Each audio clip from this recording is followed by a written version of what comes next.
Imagine a scenario where simmering tensions explode into open conflict, leaving a trail of casualties and closed borders. That's precisely what's unfolding between Afghanistan and Pakistan, and the latest reports are truly alarming. Afghanistan claims to have inflicted heavy losses on Pakistani forces. But is this a turning point or just another escalation in a long and troubled relationship?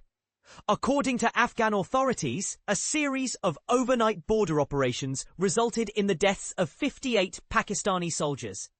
This action, they say, was a direct response to repeated violations of Afghan territory and airspace by Pakistan. But here's where it gets controversial.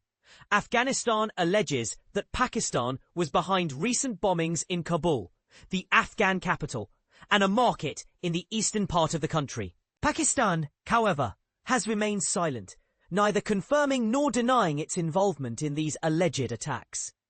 This ambiguity only deepens the mistrust between the two nations. The Taliban government's chief spokesman, Zabihullah Mujahid, didn't mince words. He stated that Afghan forces had not only killed 58 Pakistani soldiers, but had also captured 25 Pakistani army posts, with an additional 30 soldiers wounded. Mujahid confidently declared that the situation along all official borders and de facto lines of Afghanistan was under complete control, and that illegal activities have been largely prevented. Pakistan has yet to confirm these casualty figures, adding another layer of uncertainty to the situation. And this is the part most people miss.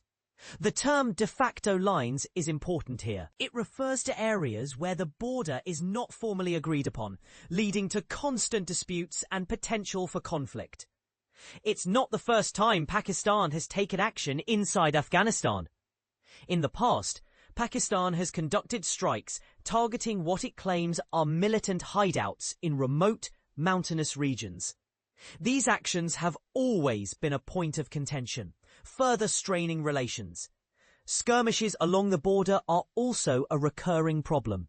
However, the intensity of these recent clashes suggests a significant escalation in security tensions.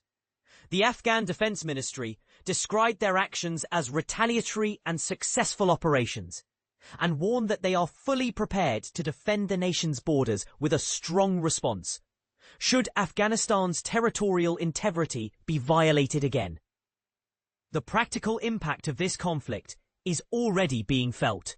The Torkham border crossing, a crucial trade route between the two countries, remained closed, causing disruptions to commerce and potentially impacting the livelihoods of people on both sides. The Chaman crossing, another key point of transit, also suffered the same fate. This closure could have significant economic repercussions, especially for Afghanistan, which relies heavily on these trade routes. Underlying this conflict is a serious accusation. Pakistan claims that Afghan authorities are providing safe haven to members of Tehrik-e-Taliban Pakistan, TTP, a banned group that Islamabad accuses of carrying out deadly attacks within Pakistan. Kabul vehemently denies these charges, insisting that it does not allow its territory to be used against other countries. This is a critical point of contention because the presence of the TTP is a major security concern for Pakistan, and they view Afghanistan's alleged inaction as a direct threat. Before Afghanistan's announcement of casualties, Pakistani Prime Minister Shahbaz Sharif condemned the alleged assault and stated that the Pakistani army had responded effectively, destroying several Afghan posts and forcing them to retreat. This contradictory narrative from both sides underscores the difficulty in obtaining an accurate picture of the situation. Amidst this escalating crisis, Saudi Arabia has stepped in, issuing a statement calling for restraint, avoidance of escalation, and the adoption of dialogue and wisdom to help de-escalate tensions and maintain the security and stability of the region. Saudi Arabia's involvement is particularly noteworthy, considering their recent mutual defense pact with Pakistan, which some believe places them under Islamabad's nuclear umbrella. This adds a complex geopolitical dimension to the conflict, raising questions about potential alliances and external involvement. A senior Pakistani security official, speaking anonymously, said that Afghan forces opened fire in several northwestern border areas, including Chitral, Bajawa, Momand, Angorada and Kurram. The official added that Pakistani troops responded with heavy weaponry near Tira in Khyber district and across the border in Afghanistan's Nangarhar province. The core issue at the heart of this conflict is the 2,611-kilometre, 1,622-mile border between the two countries, known as the Durand Line. But here's the kicker. Afghanistan has never officially recognised this border, viewing it as an imposition from the colonial era.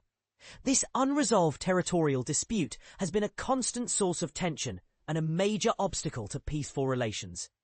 Given the long-standing disputes, conflicting narratives, and potential for further escalation, what do you believe is the most viable path towards lasting peace between Afghanistan and Pakistan? Can external mediation, like that offered by Saudi Arabia, truly make a difference? And considering the deep-seated mistrust between the two nations, is a resolution even possible without addressing the fundamental issue of the Durand Line? Share your thoughts and perspectives in the comments below. Your voice matters in understanding this complex and evolving situation.